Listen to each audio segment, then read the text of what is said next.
নমস্কার বন্ধুরা, সবাই ভালো আছো আশা করি। সবাইকে স্বাগত আমার চ্যানেলে।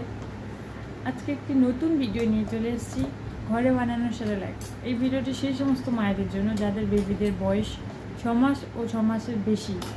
কারণ বেবি যখন নবজাতক থাকে, নবজাতক থেকে 6 মাস বয়স পর্যন্ত মায়ের দুধ খেয়ে থাকে, কিন্তু তারপরে তার বাইরের খাবারের প্রয়োজন পড়ে 6 মাস বয়সের পরে। তাই ডাক্তাররা বলে যে বাইরের খাবার দিতে, সেরেল্যাক, সেরিয়াম, নেস্টাম এগুলো দিতে বলে। আমিও দিয়েছি আমার ছেলেকে বাইরের খাবার, কিন্তু এক্ষেত্রে বাচ্চার পেটেরও অসুখ হতে পারে, বমি হতে পারে, পেট ব্যথা হতে পারে, এগুলো হতে পারে। তাই আজকে আমি অনেক সহজ পদ্ধতিতে ঘরে সেরেল্যাক বানিয়ে দেখাবো। তার আগে একটাই রিকোয়েস্ট আপনাদের কাছে, আপনারা যদি চ্যানেলে নতুন হয়ে থাকেন অবশ্যই চ্যানেলটিকে সাবস্ক্রাইব করে রাখবেন, আর ভিডিওটি পছন্দ হলে অবশ্যই একটা লাইক দিয়ে যাবেন। এখন শুরু করি সেরেল্যাক বানানোর পদ্ধতি। আমি এখানে নিয়েছি মুগ ডাল 500 গ্রাম, মুসুর ডাল 500 গ্রাম, তড়কা ডাল 500 গ্রাম, ছোলার ডাল 500 গ্রাম, ডালিয়া 500 গ্রাম, গোবিন্দভোগ চাল 500 গ্রাম, ড্রাই ফ্রুটের মধ্যে রয়েছে আখরোট, আলমন্ড ও কাজু বাদাম। আমি এখানে আখরোট নিয়েছি 200 গ্রাম, আলমন্ড নিয়েছি 100 গ্রাম, আর কাজু বাদাম নিয়েছি 100 গ্রাম, আর অল্প পরিমাণে দিয়ে দিয়েছি জিরে, আর ওটস নিয়েছি 250 গ্রাম, মাখানা নিয়েছি 200 গ্রাম।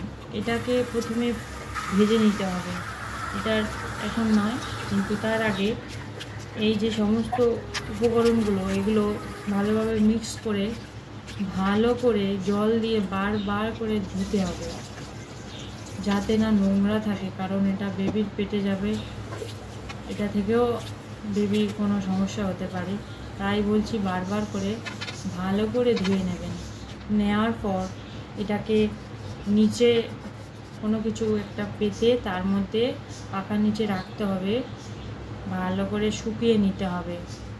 যতক্ষণ না শুকানো হবে কিন্তু এটা কোনো কার্যকারী হবে না, কারণ এই জিনিসটা ড্রাই করে রেখে দিতে হবে। আপনার কোনো কাঁচের শিশিতে বা কোনো কৌটোতে রেখে দিয়ে বাচ্চাকে খাওয়াতে পারবেন। আপনাদেরকে বারবার বলছি জিনিসগুলো ভালো করে ধুয়ে নেবেন, তারপর ওটাকে ভালো করে শুকনো করবেন। দরকার পড়লে হাতের মধ্যে নিয়ে দেখবেন যে ওটা শুকনো হয়েছে কিনা, কারণ শুকনো ছাড়া এটাকে আপনি রাখতে পারবেন না, ভিজে থাকলে রাখতে পারবেন না, জিনিসটাকে বন্ধ হয়ে যাবে, নষ্ট হয়ে যাবে। দেখবেন এটা শুকনো হয়েছে কিনা।